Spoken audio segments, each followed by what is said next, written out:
Good afternoon, this is Paul Conda, 40s Restorations. I'm sitting on my back porch over Lake Cumberland. Actually, I'm over Greasy Creek of Lake Cumberland, one of a very small areas of the whole entire lake, which has more miles of shoreline than Florida.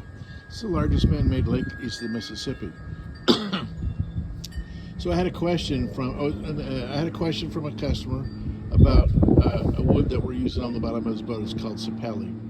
So and by the way, if you hit the subscribe button, that'll help us out with monetization, and that will encourage me to make more and more of these informative videos. Okay, so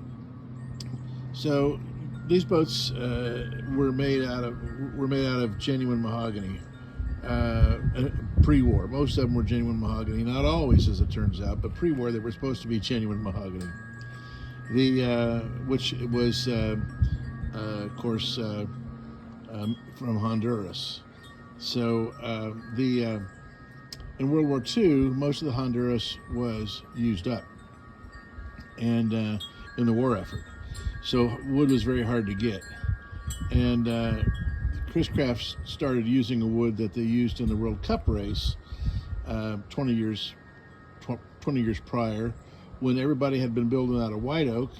All the countries, everything in your boat had to be from your country, and all the countries were building out of white oak.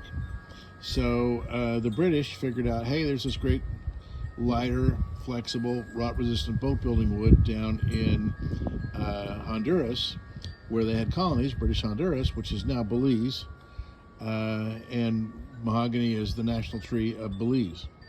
So anyway, they started building boats out of mahogany, and I'll summarize. They started cleaning everybody's clock in the World Cup race. So Chris Smith looked around and said, "Well, we're not going to put up with getting beat." So they started looking around, and in the Philippines, they found some woods that were used for boat building that they thought were that they started using in the World Cup race. So after World War II, when genuine mahogany was really rare and hard to get, they were building boats out of cedar. The Whiteside U-22s, for example, were painted. So they were building out of cedar and painting the hulls of the boats, and saving the mahogany for initially they were saving mahogany for the most expensive boats, or some that had been ordered prior to the war. We've got a case of that in a boat that came out right after the war in Alabama that was ordered prior to the war. That is all genuine mahogany. Okay, so I sorry about digressing, but anyway, so they started using this wood from the Philippines, and because their slogan was they were the largest builder of mahogany speedboats in the world. This wood was not mahogany out of the Philippines, but they named it Philippine mahogany. And there are like 7 accepted species of Philippine mahogany. One of them being sepele, one of them Meranti, which we stock that. That is the ribbon stripe wood that you see on the sides and decks of your boat. Luan, which everybody knows is cheap ass plywood. It goes into cheap plywood they sell at Home Depot. So Luan was one of them. Kea, which is called African mahogany, trade name the African mahogany. Let's see, that's 4 of them. Nara, which is actually a wood from a Philippine wood. And I don't remember the other 2, but it doesn't really matter that much. The concept is they didn't want to change their slogan, so they renamed the wood they were using, which ticked a few people off.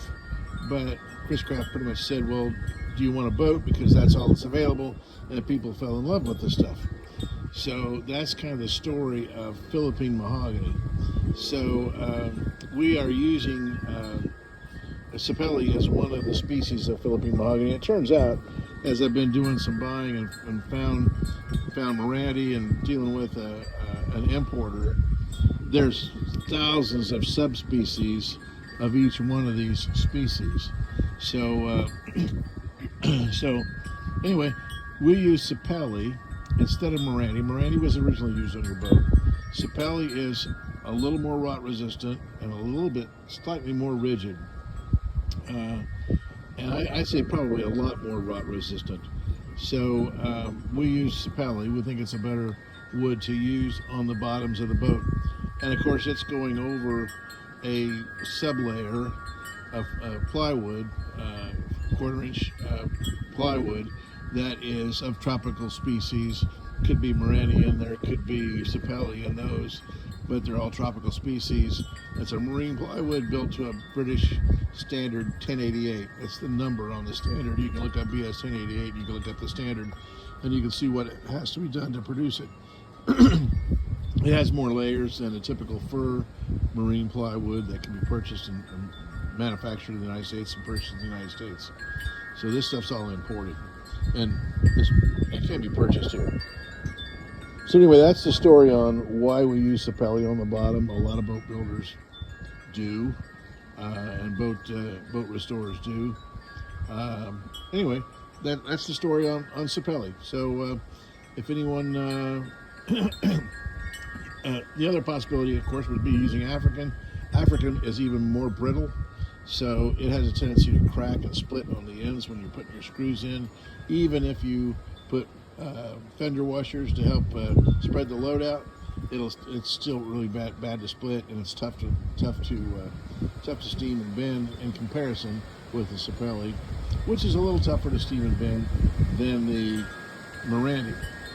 But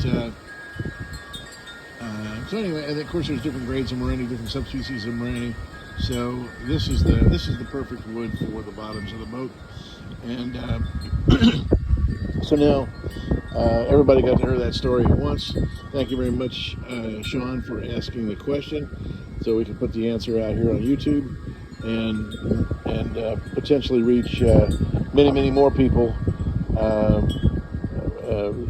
at the same time.